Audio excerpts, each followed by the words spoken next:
আসসালামু আলাইকুম। সবাই কেমন আছেন? এই যে দেখুন এখানে আমি ঝাল চিতই পিঠা বানিয়েছি। ঝাল চিতই পিঠাটা আমি কিভাবে বানিয়েছি সেই রেসিপিটা আমি আপনাদের সাথে শেয়ার করব। পিঠাগুলো কিন্তু অনেক সুন্দর হয়েছে। খেতেও কিন্তু অনেক মজা লাগবে। সবসময় আসলে মিষ্টি পিঠা খেতে ভালো লাগে না। অনেক সময় আমাদের ঝাল খেতে ইচ্ছা করে। ঝাল খেতে ইচ্ছা করলে আমরা কিন্তু এভাবে ঝাল চিতই বানিয়ে খেতে পারবো। ঝাল চিতই বানানোর জন্য এখানে আমি চালের গুঁড়াটা ভিজিয়ে রেখেছিলাম ৪-৫ ঘন্টা। ভিজিয়ে রেখে ৫ ঘন্টা পর এটা আমি ব্লেন্ডার করে নিয়েছি। ব্লেন্ডার করলে দেখেন এটা কিন্তু কতটা আঠালো হয়েছে। এই যে দেখুন দেখলেই কিন্তু বুঝতে পারছেন এভাবে কিন্তু ব্লেন্ডার করলে যেহেতু এটা আমার শুকনা চালের গুঁড়ি ছিল এই কারণে আমি এটা ব্লেন্ডার করে নিয়েছি। আঠালো না হলে এটা ভালো লাগবে না। এখানে আমি আদা, রসুন আর জিরা বেটে নিয়েছি। এখানে আমি পেঁয়াজ, কাঁচামরিচ কেটে নিয়েছি। এখানে লবণ দেবো আমি। আসলে ঝাল চিত্তইটা আমার কাছে অনেক ভালো লাগে। শীতের সন্ধ্যায় তো খেতে কিন্তু অনেক ভালো লাগবে। এখানে আমি হলুদের গুঁড়া দিয়ে দিলাম। দিয়ে এটা ভালোভাবে ডলে নিবো। লবণটা পরে চেক করে দেখবো। লাগলে আমি আরো লবণ দেবো। এটা আমি ভালোভাবে ডলে নিয়ে এটা আমি দেখেন ওই চালের গুঁড়িটার মধ্যে দিয়ে দিলাম। দিয়ে এটা আমি ভালোভাবে মিক্স করে নিই। এবার এখানে ধনিয়া পাতা কুচি করে নিয়েছি। ধনিয়া পাতাটা দিলাম। ধনিয়া পাতা দিলে তো খেতে কিন্তু আরো অনেক মজা লাগবে। দিয়ে এটা আমি ভালো করে মিক্স করে নেব। এখানে দিলে আমার পানি লাগবে অবশ্যই। এখানে আমি হালকা কুসুম গরম পানি ব্যবহার করব। আর এখানে কুসুম গরম না, এখানে আমি বলকানো পানিটাই নিয়েছি। কেননা এখানে আমার অল্প পানি ব্যবহার করতে হবে। ব্লেন্ডারের সময় আমার পানি ব্যবহার করতে হয়েছে। এ কারণে দিয়ে এটা আমি পানির পরিমাপটা বুঝে দেব। দিয়ে এটা আমি ভালোভাবে এভাবে নেড়েচেড়ে মিক্স করে নেব। যতটা ভালো মিক্স হবে পিঠাগুলাও কিন্তু তত ভালো হবে। এই যে দেখুন এটা কিন্তু আমি ভালোভাবে হাত দিয়েও আপনারা এভাবে একটু ফেটার চেষ্টা করবেন। এবার চিতই পিঠার ব্যাটারটা যত ফেটা যায় পিঠাটা কিন্তু তত ভালো হয়। এদিকে আমি চুলায় একটা ছাঁচ বসিয়ে দিয়েছি। আমি ছাঁচটা দেখলাম গরম হয়েছে কিনা। গরম হলে এখানে আমি এই যে তেল, লবণ, পানি একসাথে মিক্স করে নিয়েছি।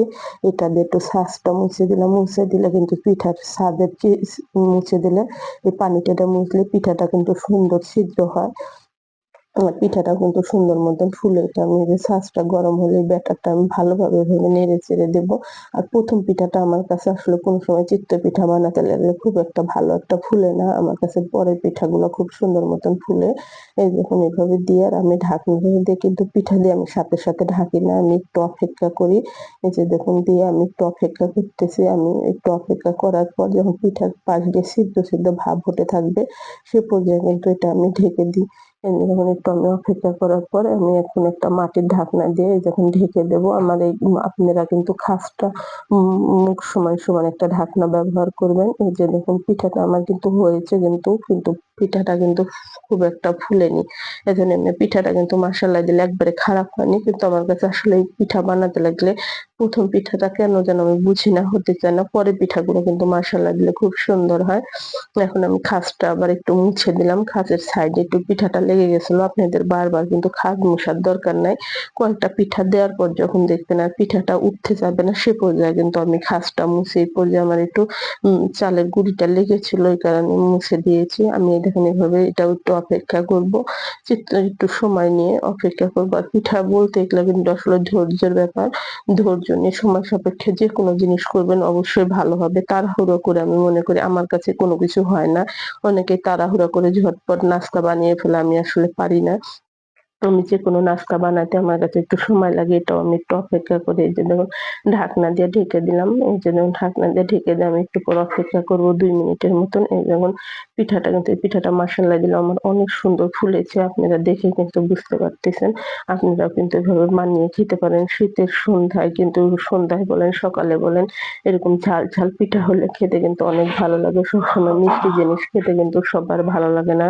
আমরা সবাই ঝাল জিনিসটাই খাওয়া পছন্দ করি। এভাবে কিন্তু পিঠাগুলো আমি ভেজে নেব। আমি পুরো ১ চামচ দিই না। এটা কিন্তু আমি পৌনে ১ চামচ দেওয়ার চেষ্টা করি। পুরো ১ চামচ দিলে পিঠাটা অনেক বড় হবে। আমার অত বড় পিঠা ভালো লাগে না। আমি এই কারণে এটা দিয়েও কিন্তু এইভাবে আমি অপেক্ষা করব। প্রত্যেকটা পিঠাই কিন্তু আমি ভেজে নেব। আপনারা দেখে বুঝতে পারতেছেন আমি পিঠাগুলো কিভাবে ভাজতেছি। এভাবে এই পিঠাটাও আমার দেখেন মাশাআল্লাহ দিলে কত সুন্দর ফুলেছে। আপনারাও কিন্তু অবশ্যই এভাবে ট্রাই করবেন। আর আপনাদের কাছে যদি আমার ভিডিওটি ভালো লাগে অবশ্যই আমাকে একটা লাইক দিবেন। এই যে পিঠাগুলো বানিয়ে নিয়েছি। আমার পিঠাগুলো কিন্তু কত সুন্দর হয়েছে। খালি আমার ১ম পিঠাটাই কিন্তু অত বেশি একটা ফুলেনি। কিন্তু তাছাড়া প্রত্যেকটা পিঠা কিন্তু মাশাআল্লাহ দিলে ফুলেছে। আর আমার ভিডিওতে কোনো ভুল থাকলে আপনারা ক্ষমার দৃষ্টিতে দেখবেন, মাফ করে দিবেন আমার ভুল ত্রুটিগুলো। পিঠা একটা ছিঁড়ে দেখালাম। পিঠাগুলো দেখেন কত সুন্দর হয়েছে। দেশ বিদেশ যে যেখান থেকে দেখছেন অবশ্যই আমাকে একটা লাইক দিয়ে আমার চ্যানেলটি সাবস্ক্রাইব করে দেবেন। আমি দোয়া করি যে যেখানে আছেন সবাই ভালো থাকবেন, সুস্থ থাকবেন। আপনারাও দোয়া করবেন আমি যেন নতুন ভিডিও আমি আপনাদের সাথে শেয়ার করি। ধন্যবাদ সবাইকে।